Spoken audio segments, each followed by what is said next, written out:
Hello there, and welcome to the Thinking Fellows podcast. My name is Caleb, and today I'm joined by Dr. Scott Keith and Adam Francisco.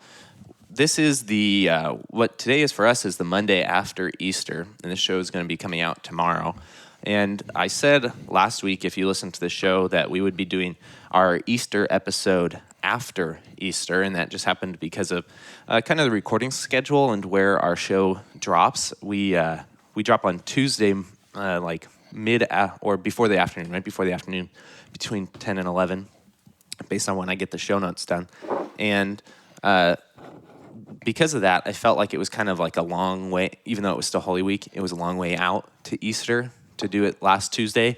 And we're kind of closer in proximity here, and it's still fresh on people's minds. You know, they went to church maybe several times last week, and finally with their Easter service this Sunday.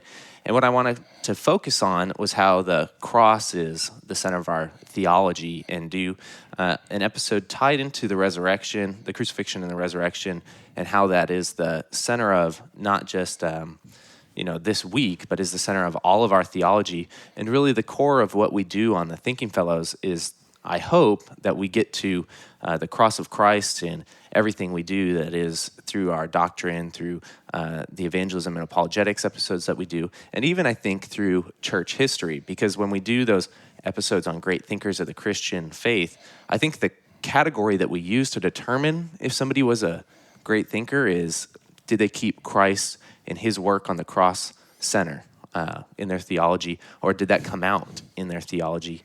And so I think this has been essential to what we do. I don't think that's any surprise, really, though, to long listeners of the show, right? Because we've always kind of stated that, I think, is that if we're not doing that, the show's kind of not doing its job. Yeah. Or we're not doing our job with the show. Yeah. So I was just, what happened this week is I'm far away from having moved from the church that we regularly go to. And so on Good Friday, I woke up with the kids and Erica and made everybody some coffee, and we sat down, and I decided, hey, to make Esther some coffee. She loves making the coffee. She doesn't want to taste. She's tasted it a couple times. She's not a fan of coffee. 2-year-olds, maybe your 2-year-old likes coffee. That would be scary, right? Yeah. I don't have a 2-year-old. So. Mine like coffee and bourbon. Can I say that on the show? Sarcastically. Yeah, I'm joking. In air quotes. And so what I did is I decided, and I guess this is a testament to that this is a tool, is I opened up the hymnal, right? And there's, you can use the services in there or the setting for daily prayer. And we opened up with some prayers, and there's prayers for all different types of occasion in there. And then I opened up the Bible and read the Passion Story for the kids and my wife. And what hit me as I was reading it was how there seemed to be, and I read it out of John, there seemed to just be time and time again where this was trying to say that this actually happened, that this was historical, and that even, for instance, in the resurrection, that this was a surprise to even the closest followers of Jesus, the disciples, right? You have John 29, where it says, "For as of yet, they did not understand what the scriptures were saying, that he must rise." So I thought, okay, let's cover some of that today. And I'm going to pitch some questions towards Dr. Keith and Dr. Francisco about how this kind of plays out. And I wanted to start with you, my dad, Dr. Keith here. So Luther's Call me Scott. Scott. Call you Scott. Yeah, that's great. Isn't that awkward for me on the show? It's awkward for me to observe. Yeah. I never know what to do. When people talk to me, I'm like, oh, I usually refer to you as Dr. Keith or Scott, and people are like, you mean your dad? I'm like, yeah, but isn't that kind of, whatever. We'll figure it out one day. But Luther is famous for saying, the cross alone is our theology. And I thought that kind of played into Easter well. And what does that mean in regards to the way we approach doctrine of the scriptures? It means, if I were to say that, I won't speak for Luther, but if I were to say that, what I would mean by it was that without the cross, without the death, and we'll add, since we're in Easter season, and resurrection of Christ, there's no reason for doing this thing that we call theology at all. I mean, if without the death of Christ and the atonement won for us, the the pain for our sins and the consequences of our sins, and the resurrection, the victory over sin, death, and the devil that comes through that resurrection and as the first fruits of our resurrection, there's no reason for doing this thing that we call theology. Why would we? We would be one among a myriad of other systems just trying to earn the favor of an unknown God by doing, this or that may or may not matter in the end. So the reason for doing theology at all, and the reason the cross is our theology, is because it's all we have. It's all we have to cling to. It's our only hope. It's not only is it the only thing that matters towards our salvation, but it's the thing too that is, we'll talk with Adam about this, I'm sure, that's verifiable, that actually happened, right? That the death of this person who claimed to be God and that showed that he was God by various signs, miracles, fulfilled prophecies, and eventually raising himself from the dead. These things were seen by people, and at times many people, and were attested to and written down and witnessed. And so it's the verifiable act that worked out our salvation, and it's the reason why theology matters at all, because it discusses and it talks about and it works through what it means that Christ died for you. Yeah, I mean it's interesting because you'll hear a lot of people go, this is like Christmas. You'll hear like the reason for the season is Jesus, right? But when you get to, I think, Easter, right, it really is, if we are actually looking at this is what boils down to the whole reason why we're doing this at all. And if the resurrection, the crucifixion didn't happen, if that week hadn't happened, we have nothing, right? It's not just a fairy tale. I mean, you could say the reason for any kind, for worshiping at all, is the death and resurrection of Christ. Otherwise, and the proclamation of that death and resurrection for you, the sinner, as you sit there in the pew, is why you go to services, why you, even in the Lutheran Church, when people argue for the liturgy, for doing the historic liturgy, when they do it well, they argue that it's God coming to you with his gifts through every part of the service, and that's why it's important. That through the invocation, God is coming to you as you call upon his name in Father, Son, and Holy Spirit. When you confess the creed in the service, your confession is also a profession of faith that is going out, and that the Holy Spirit's working through that to create and engender faith. I mean, all of these things are God coming to us to bring to us, literally, in baptism, pour it over our head, and communion, put it into our mouth, and the proclamation of the word, to put it into our ears. God coming to us in his death and resurrection. And in that moment, on Golgotha, paying for the sins, and in the moment of the proclamation to you, bringing it to you personally. I think that's really important. One of the things I noticed yesterday in this mixed service environment is that some of the words in this contemporary songs were all about the celebration. Yeah. And while Easter or other church holidays are a celebration of these things that have happened, more importantly, they are the gifts and the reality actually delivered to you, right? And if you lose sight of that, and Easter just becomes a celebration, you've kind of lost what Easter actually accomplished. Right. So Adam, I was reading John's gospel, right? And there's the crucifixion and the resurrection are in all four gospels. So is that am I right in thinking that that's where like a lot of the historical apologetic comes? Luke obviously too, right? But are there particular is that a stronger where are we looking at for like these particular instances? Well, I think you mentioned it earlier when you were reading the Gospel of John. It seemed like a lot of things were included for apologetic purposes. And go to John chapter 20, verses 30 to 31, I think. My internet's not working, so I don't have books anymore.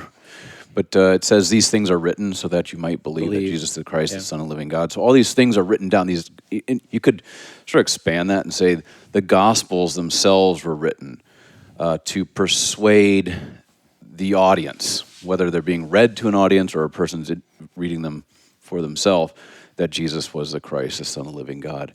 In terms of the development of how Christians defended or advocated for the faith, early in the early church, first 300 and 400 years, give or take, the apologetic was from the resurrection of Jesus as a verification or vindication of his claims and fulfilled prophecy. When you get into the Middle Ages, the context changes. Is that because at that point, at least the European world is majoritively or even perhaps all Christian in a sense? Well, it takes a long time for that to happen. So the Roman Empire comes to an end, at least in the Western world, in the 5th century. And probably it takes about 500 years for Europe to slowly but surely become Christianized. And the records, source material on the what we call the early Middle Ages up till about 1000 AD is slim. But you get little pictures here and there of, say, like Saint Boniface, the patron saint of Germany, who's the guy who eventually was killed by barbarian pagans, but he did a tremendous amount of work amongst the northern Germanic tribes, trying to persuade them that Christianity, if you will, was better than Thor worship or what have you. Right. And he would, at least the records we have suggest he would set up contests. I'm going to cut down this oak tree that you gather around to worship Thor, and Thor's not going to strike me down. That's going to be proof that my God's stronger than yours, sort of, things like that. So like Old Testament prophet showdown? Yeah, no, so how much of that is legend? How much of that is, did it actually happen that way? Hard to say, but when we finally get a plethora of literature in the medieval period, so this 1,000-year period, it's at the time that pretty much most all of Europe is Christian. And so the context has changed. It's no longer rank unbelief challenging pagan unbelief, challenging Christianity. Now the great challenges come from some quarters of Judaism and Islam, and so they already have like with Jews, they already have they have a trust in the Old Testament, and so the arguments are primarily exegetical. When it comes to Islam, it's usually an argument against just bringing down Islam, the reliability of the Quran, and things like that, and then a positive argument that did include, but was not just limited to, an argument from the resurrection. Then you get into the modern period, and that's where the argument from the resurrection begins to pick up again, the historical apologetic that we've talked extensively about in the last 2.5 years we've been doing the show.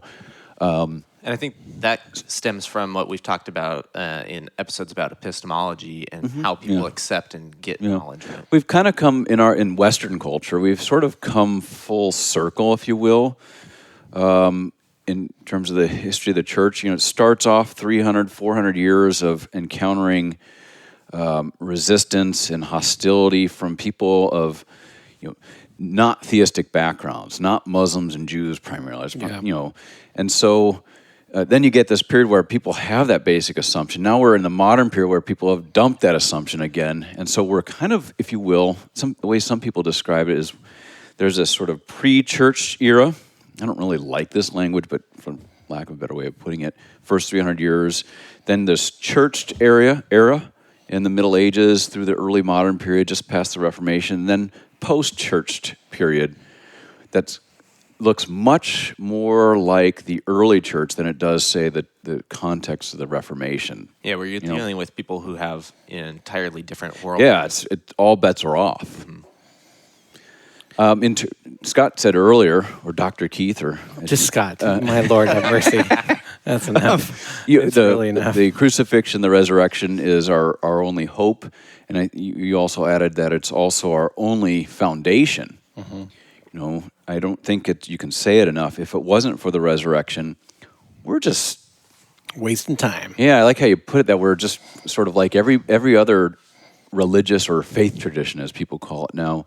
We're just trying to appease this unknown God. Yeah. And I was sitting in church yesterday and was thinking, it's interesting that the real antagonists against Christianity, the new atheists and others who accuse, who actually have it as part of their agenda, the destruction or the deconstruction of Christianity.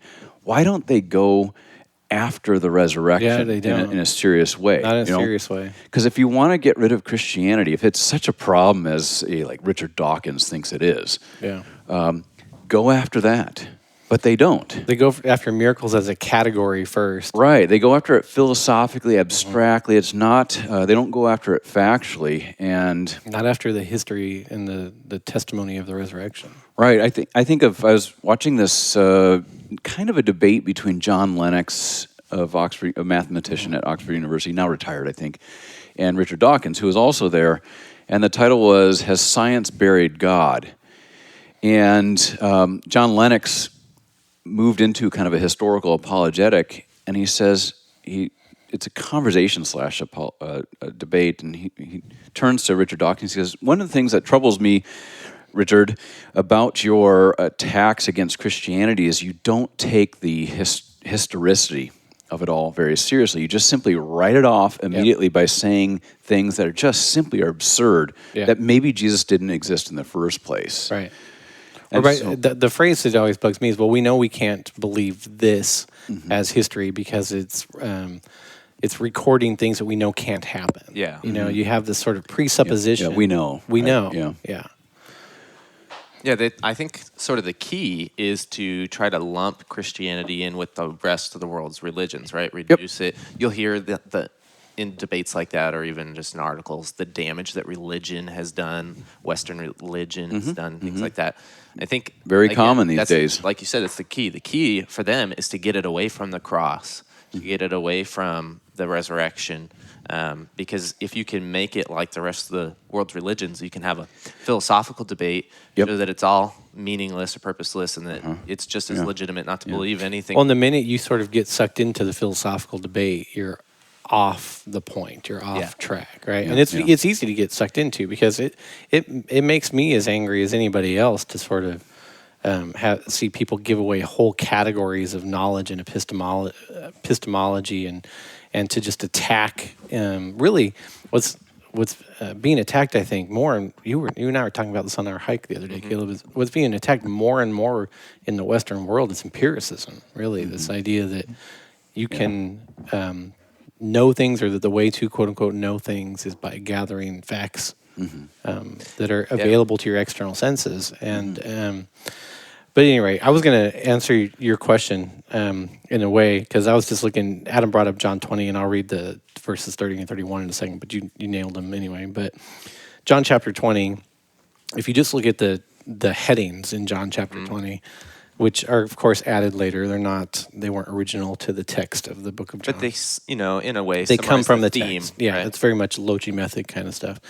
But if you just look at just read the headings, right? It's very easy to see, even if this wasn't intended to be apologetic, formally, it's definitely meant to show that Christ is actually risen from the dead. Oh, yeah. That he's actually alive, that he's not a ghost, that he's walking around. That's probably I think that's a much better way of putting it. Yeah. That's what they're intended to do. Yeah. Well, even earlier than 20, for instance, one of the things that struck me was John talks about the soldier who pierces his side. And how exactly. After that moment, he became a believer, and that he's still walking around today telling people that that Jesus truly died and that he truly rose. Yeah. I think yesterday in the 3-year lectionary series, right? I think that's what we're on too. The resurrection story is from Luke 24, and John and Luke, of course, are fantastic for all these nitty gritty details. Matthew too. Mark, Mark Brighton used to say the gunslinging gospel, because everything's immediately. But in Luke 24, when the women go to the tomb and find it empty, and they come back, I think this is around verse 10 or 11 or 12, they come back and they tell the men, Peter and others, right? Yeah, I have this written down. And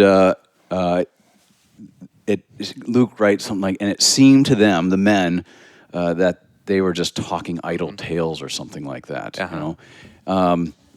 And so it's interesting in the gospel. You get this sort of it's almost like they're written by people who have no shame, if you will. Yeah. They're admitting they didn't believe this. Oh, time Even when again. you've got eyewitnesses, women. Mary Magdalene, Mary, the mother of Jesus.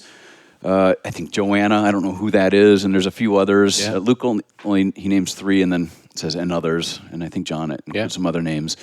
Even though there are these eyewitnesses, these women they've been with all along, and they know that they're reliable, right? They still don't believe it because, like the modern mind, things like this don't happen. Dead people don't rise. Yeah, that's one of the things to point out is that some people will think that because these are quote unquote ancients, that they believe that they saw these kind of miracles all the time. No, they didn't. That's why they were so proficient at killing, right? And especially in the Roman case, they knew that if they were to kill this person when they were dead, they stayed dead, and that was the goal, to have this person dead and out of the way. And I think you talk about there's no shame here. Jesus appears to Thomas. We've probably done this on the show, but it's talk about why would you include that? He's one of your number. He continues to be one of your number after the account of you embarrassing the heck out of him in the gospel that you write. Yeah. But they include this. Thomas does not believe. Yeah. He does not believe. He says, I will not believe. This is a load of hooey. This does not happen. He's the empiricist in the bunch. He's like, I need to see him. I need to touch him. I need to put my fingers in the holes in his hand. I need to thrust my hand into his pierced side, or I will not believe. Now, if we were, to get back to your original question, if we were sort of working out our salvation by means of something we could do to one of a myriad of unknown gods, we would probably figure that by being so demanding that God would be, spiteful of us and would smite us down. But the God that we have accounted in the New Testament actually then appears to him and provides the flesh for him to thrust his fingers into and his side. And then I was just looking at Luke 24 you brought up, and I'm sure it'll come up in one of the further readings in the next couple of weeks, but on the disciples on the road to Emmaus, which answers your question, Caleb, about, why is this so important to us? And it literally comes out here when, I lost the verse, but when Christ is teaching there it is, verse 27. And when Christ is teaching these disciples who he's walking with on the road to Emmaus, he says to them, how foolish you are and how slow to believe all that the prophets have spoken. Did not the Messiah have to suffer these things and then enter his glory? And beginning with Moses and all the prophets, he explained to them what was said in all the scriptures concerning himself. Yep. So the reason Luther makes that statement, the reason I think we could repeat it, has to be because Christ himself taught That this is what it means. that this is the center, That's right. that he is the center. Yeah, These guys didn't believe either, by the way. And after he breaks the bread, they go running back to the other disciples to say he really is alive. Yeah, and back to all that, and then back to just the women being included as this is not meant to appease the feminist crowd, but that's a remarkable thing. If you're trying to persuade your readers or your audience that this stuff is true, You're not going to use you are bunch of in women. the first century, for whatever reason, well, it's for Jewish reasons primarily, you are not, or cultural reasons, you are not, you don't trust the account of women. Right. That's why the Peter and others didn't trust them. But why do the authors include them? Yeah. Probably because they're trying to record what happened. Yeah. What actually happened. And so the Gospels read like that. These are guys who are doing their best to record what happened from their source material or what they saw with their own eyes in the case of John. And not only do you Matthew. include the women, but you actually make a point to record accurately the people that he first appears to. Mm-hmm. Is women. Not only that he appears to them also, but the first appearance, as recorded in John 20, is to Mary Magdalene. Yeah, and I think what's really interesting is the amount of disbelief recorded, and that the amount of or Yeah. lack of understanding and things like that. I mean, I think if you were just trying to make like a bulletproof thing, right, you would have everybody expecting, waiting for that resurrection. Or to repeat Christ, how foolish you are. Yeah. Yeah. It's that old saying that the victors are the ones who write history. Yeah. In the case of of Christianity, in the case of the authors of the Gospels and the New Testament, these weren't the victors. No. No. They were hiding Yeah, in a building. right. Well, I think this is a good spot for our break, so we're going to go ahead and do that, and then we'll be right back.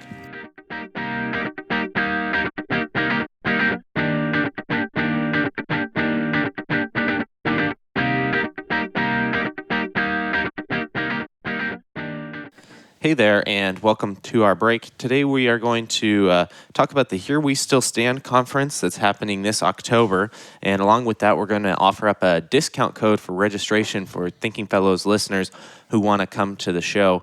The theme of this year's conference is the theology of the cross, which ties in nicely to this episode, but also ties in nicely to the theme of doing something sort of historical every year. Last year we celebrated the 500th anniversary of the Reformation. This year is actually the 500th anniversary of the Heidelberg Disputation, where Luther introduced the theology/theologian of the cross idea. And so this year we're running with that. It's going to be a great conference. We have a lot of speakers. Dr. Keith will kind of run through the details of the conference here to kind of catch people up to speed. So this year, the conference will be held October 18 through 20. Again, we'll be down in San Diego at the Hyatt Regency Mission Bay and Spa in San Diego. The theme this year is the theology of the cross, as Caleb said. We have an incredible number of speakers, several of whom studied with Gerhard Forde, who really wrote the book on being a theologian of the cross. Did one of the only available commentaries in English on the Heidelberg Disputations, called On Being a Theologian on the Cross. And two men that studied with him will both be there, Jim Nestigan and Steve Paulson. Other speakers that we have coming. Again, music is done this year by Bill Brimmer and Blake Flatley, which will be fun. This year, again, Jacob Smith from works with Mockingbird and is also an Episcopal pastor in New York City. He'll be there doing our devotions. He's a great theologian, a great preacher, and great teacher, so that'll be very, very good. Chad Bird is doing a session called Your God is Too Glorious. Dan Price will be doing one called Being Crucified with Christ. Steve Paulson is doing the primary one called On Being a Theologian of the Cross. John Pless from Fort Wayne Seminary is doing I Cannot by My Own Reason or Strength, the Theology of the Cross and the Catechisms. I'll be doing a session with Rod Rosenblatt and Jim Nestigan called The Cross and the Pulpit, Handing Over the Goods. That's going to be pretty awesome. Yeah, it'll be fun. I probably won't contribute much, but I'll be there. On top of that, one of the things that listeners of this show should take note is that the first day of the conference is actually a podcasting day. Yeah, I was going to get to that. So we did that last year. It's called the pre-podcast conference and lunch on Thursday, October 18th. Starts out 11 a.m. with Ringside with the Jagged Word guys. A new edition this year is 12 o'clock. Will be Let the Bird Fly with Wade Johnston and his crew. And they are officially now part of the 1517 Podcasting Network that we've talked about before. Their podcast is complementary to the Thinking Fellows. In fact, the name of their podcast comes from Forde, right? Yeah. Let the Bird Fly. Yep. 1 o'clock, 40 Minutes in the Old Testament with Chad Bird and Dan Price. 2 o'clock, Front Porch with the Fitzes. 3 o'clock, Virtue in the Wasteland. And rounding it out at 4 o'clock. We were last year, too. Yeah, right? we are. The Thinking Fellows. And we'll have the whole crew there. And we will probably also have Jim Nestigan and Steve Paulson. So it'll be an unruly time. Yeah, it's a little hard to manage the live podcast, and this year we're going to definitely make sure that things are... Do our own recording. We're going to backup record it because there was a mix-up with the recording studio last time. So, but I would say the people that saw the podcast live with Steve Paulson last year, I mean, while they're upset that they didn't get to see the audio or get to hear the audio later, they were pretty happy they were in the audience. That's right. When it happened. And so if you're at all interested in coming to the conference, there's a lot of good reasons to come. Tickets are how much? $199, and then if you want to come to and you should come to the podcast pre-conference and lunch, that's $30, and it includes your lunch. Yeah, $30, and that's, of course, you're getting an extra day. I think that's if each podcast is about an hour, so you're talking like another 6 hours of content. Yeah, I mean, plus lunch. It's a really good deal. The lunch is cool too because you can actually sit down with us and eat lunch and talk with us. Well, I challenge you at any other conference to find these speakers all together and the breadth of speakers that we have too. I mean, we've really got the best from Dave Zoll will be there again, so I think we've got the best from the Law Gospel Anglican crowd, and we've got really the best of Lutheranism on the theology of the cross here this year. I'm not sure who else we could get that would add something to this conference. Very cool. And so it's really a deal. The venue, even Adam likes the venue. The venue is incredible. Yeah, pools, hot tubs. Yeah, I mean and the price for what you're getting and the food and adult beverage included is, it's really a bargain. So Yeah, it's great. sign up now. And you can get a further bargain by using a discount code when you check out. It helps us out. It lets us know who's coming, who listens to the Thinking Fellows or found out via this. The code is TF18. It's so hard to remember, but it's TF18. Really, really short, really simple. I'll also have that code in the show notes if you forget it or if you need to copy and paste it in. And that'll get you a discounted ticket to the conference, which is really cool. And I am supposed to let everybody know that it will not get further discounted than that Thinking Fellows codes. Well, we had some holdouts last year. Yeah, and we are registering fewer people this year. I know that people usually grow these things. I made an argument for shrinking it a little bit, just so that we could keep the quality as high as it was last year and the content as great as it was last year, and still be able to pull this thing off. Yeah. So if you were holding out for I think we did some holiday discounts last year that were pretty big. That's not happening this year. So if you do want the cheapest ticket possible, it's going to be TF18. Yeah. All right. And Adam will even sign a book for you. That's right. If you catch him. Right? Sure. Yeah. See? So let's just round up this episode. We'll just finish Just bring it up. any old random book. Just any book. I didn't mean one of his books. I mean, it's like You guys like, are impossible to keep control bring of. Mere Christianity or something. Say, would you sign this? I'll forge these. Oh, that's so bad. Sorry. Forging signatures. So what about a forged resurrection? Is a resurrection fake, Adam? So we've talked about the historicity of this, how the Gospels try to lead you to the fact that this is a reality. In fact, that some people may have doubted this reality and that there's time and time again proof.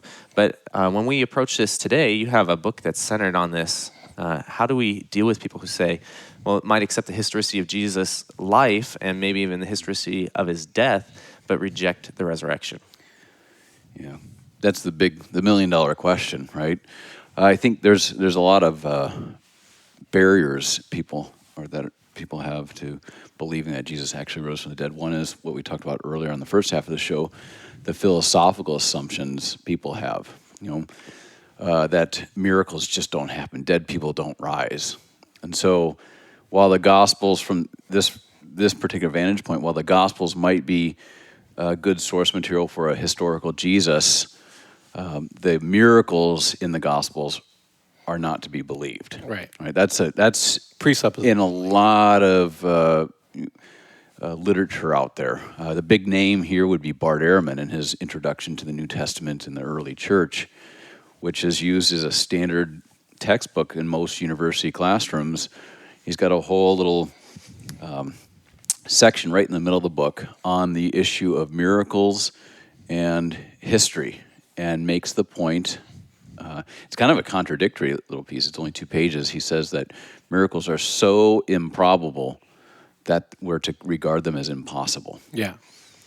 That's So even he's just smart bad enough science. he's smart enough not to say that they are impossible, right? Right. Because that's But from- scientifically not a great thing to say. But he's saying that the likelihood of such a thing happening is so unlikely that you might as well regard it as impossible. Right, and the historian, sort of as an analog to the scientist, is always to look for the natural explanation. Right. So think of the arguments for God's existence kind of debates, where you get to use Richard Dawkins' name yet again. He will say, just to save face, that there is no explanation for how time, space, matter, energy, and everything else came into existence. But we ought not jump to a supernatural explanation. Let's hold out for a natural explanation. And so for Bart Ehrman, that's the way he operates when it comes to history. Even though the natural explanation might turn out to be, some chance occurrence that is unlikely. Here's the hidden sort of assumptions. They're not hidden, but he's assuming a naturalistic, materialistic, or physicalist worldview from the beginning. And assuming that's the case, well, that might be the standard right now. That begs a lot of questions. How do you, the epistemological questions and otherwise, how do you know that's the case, right? Well, and then one of the funny things to me too is as you see more and more study into our universe done, you see more and more pattern, organization, things like that they keep dwindling down to chance or some kind of process of elimination over time. Or they'll say that's what you're dumping that on. Right. You're interpreting that through a particular lens to make it look orderly. I think one of the things, we've kind of gotten off the track a little bit here, but one of the things that's interesting is that the chance happening of everything coming together as it would need to be in order to explain sort of existence of the universe stuff. In a quote-unquote naturalistic sort of way is so rare that it becomes like a miracle anyway. Mm-hmm. That's right. The probability is so small. Yeah, it's probability so small. So, okay, maybe miracles don't happen every day, right? And that they're very unlikely to happen. But they're no more unlikely than the cosmos blasting into existence, right? Yeah. Which we don't see that happen every day either. You would think that these people spend a lot of time in casinos, right? Yeah. Because if you roll the dice enough, you're going to become a millionaire. Now that doesn't do anything for the centrality of Christ and the resurrection, but it certainly is. It's an interesting reveal into the mindset of the people who are constantly on the attack. Yeah. So you get a lot of that, like in my world, in the literature, the apologetic stuff and the anti-Christian literature and so on. Another big stumbling block is, and it shouldn't be, but it is the issue of the texts themselves. Are the texts reliable? Right? Most people say, generally speaking, they're in terms of their historical value, push the miracles to the side. Has some historical value. Bart Ehrman will grant that. But people are becoming increasingly aware, primarily through the work starting with the Jesus Seminar in the 1990s, now the popular work of Bart Ehrman, of this discipline called text criticism that says if you compare all the manuscripts, we've got thousands of them, before the printing press, and you'll notice that there are no two texts agree perfectly. 100%. So they'll say, well, good heavens, if John's name was misspelled in one manuscript and spelled in another way in a different manuscript, or the word order gets changed, what else is changed in the text? Right. What else has been added or taken away from the text? We can account for, interestingly, people who engage in text criticism who don't have a philosophical, theological axe to grind will say that we can actually know from all these thousands of manuscripts with a 97 to 99% degree of probability what the original autograph, which is the original manuscript of John, Matthew, Mark, Luke, and John said. There's a few things we're still working on trying to figure out. But most people aren't aware of it, because that's a hard field, right? Text criticism. But one of the things when I know I do it when I go out and teach this stuff, and I'm sure Adam does too, is that it's very easy to point out to just the general public that they make very few decisions based on 100% certainty in their life. Right. Most life and death decisions that they make are not made based on the requirement of having 100% certainty. Or probably even anywhere close to it. And so to say that something is not 100% is not necessarily saying that it can't be trusted. Mm-hmm. Because most of the decisions that we make every single day, life and death and otherwise, that require our trust in order to make the decision are made at a level of probability, and probably not 100%, even 90% in many cases, right? Yeah. Trust me, we drive on the freeways in Southern California all the time. We make life and death decisions based on probabilities of it working out okay that are much lower than 90%. Right. Constantly. I think of the one I was reading about most recently is in the Gospel of Matthew, where Jesus is betrayed, and Matthew writes something like, "And this was done to fulfill what the prophet Jeremiah said, that he'd be betrayed by 30 pieces of silver." Well, that's not in the book of Jeremiah, right? And it's in Zechariah. Right. And people go nuts, oh my gosh, did Matthew make a mistake?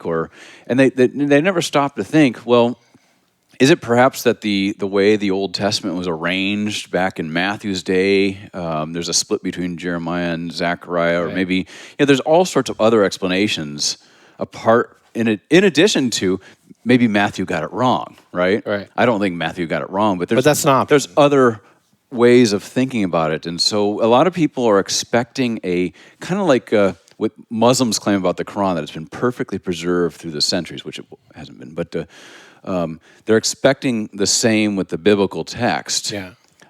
Partly that's because the more fundamentalist side of Christianity We'll claim that. has been the most vocal in asserting the character of the biblical text. That it's inerrant in a particular way. That is, it's been perfectly preserved. God has actually moved the scribes' hands, if you will. So not only the Old Testament and authors, but the copyists too. Right, and that's not by no means a historical position in Christianity. No.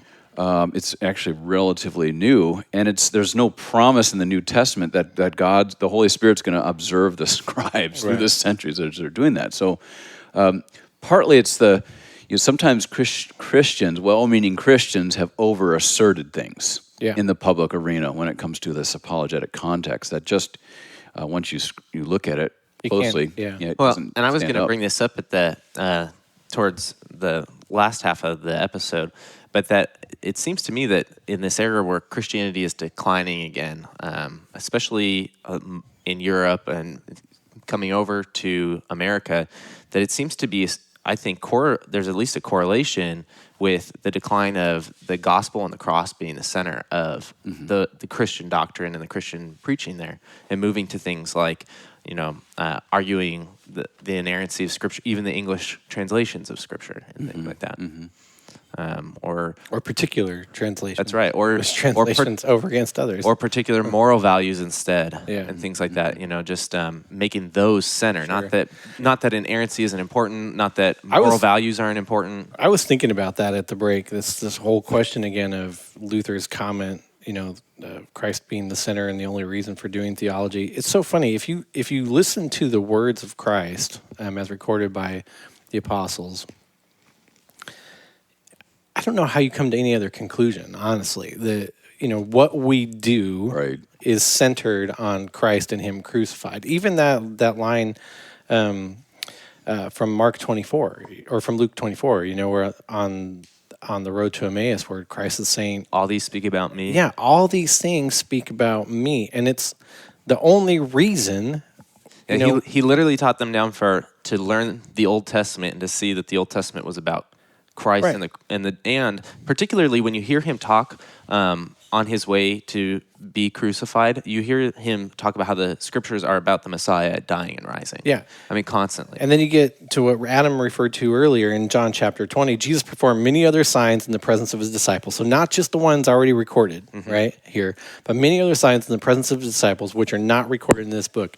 But these things are written that you may believe that Jesus is the Messiah, the Son of God, and that by believing you may have life. And then you go into 1 Corinthians 15, which I think is that entire chapter is an argument for Christ as the center of Christianity and Christ as the center of all Christian teaching. In other words, I'm going to get a little weird here, but if you're showing up, and devoting your life to a Christianity that does not have Christ's death and resurrection as the center of it for you, for your salvation, you might want to ask yourself a question, like why? In 1 Corinthians 15, Paul starts out with the resurrection of Christ, where he literally defines the gospel message as the death and resurrection of Christ, and then does more of what we've been doing here, where he talks about died for our sins in accordance with the Scripture, that he was buried, and that he raised on the third day in accordance with the Scriptures. And then he starts listing all the people that he appeared to, right? Cephas, to James, to more than 500 brethren, some of whom have already fallen asleep, and then to me. And then he just talks about how the resurrection of Christ from the dead applies to you as the first fruits of your resurrection from the dead, and that's the only reason why we're messing around with any of this stuff at all. And then that's when you get the famous line from Paul, if Christ be not raised, we are of all men most miserable. We've deceived ourselves, we've deceived others, and our faith is in vain. In other words, there's no doing any of this. Mm-hmm. There's no practicing any of this. There's no studying any of this. There's no praying about any of this. There's no teaching any of this to your children if we're leaving out the message of Christ's death and resurrection for them, for their salvation, for their life, for their freedom. And then the critiques of the enemies of Christianity become true. They become that you are just, it's just a security blanket to make you feel better. It's just something to keep you busy on your weekends. It's just tradition that you're not going to drop from your family and all these things. Mm-hmm. Right.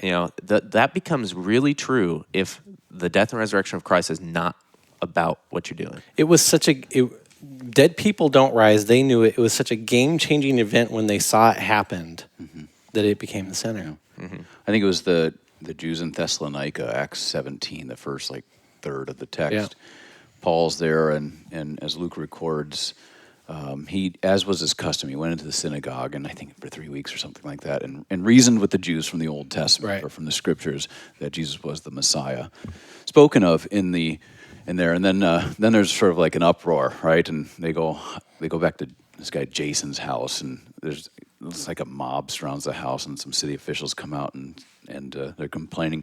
These men, Paul and others, who have turned the world upside down, have come here also, and the resurrection, the event itself, obviously, but the people who believed in the resurrection, who that changed the course of their life. It changed the course of the history of the Roman Empire, you could say, and changed the world over for centuries to come. Still is changing the world over. Yeah.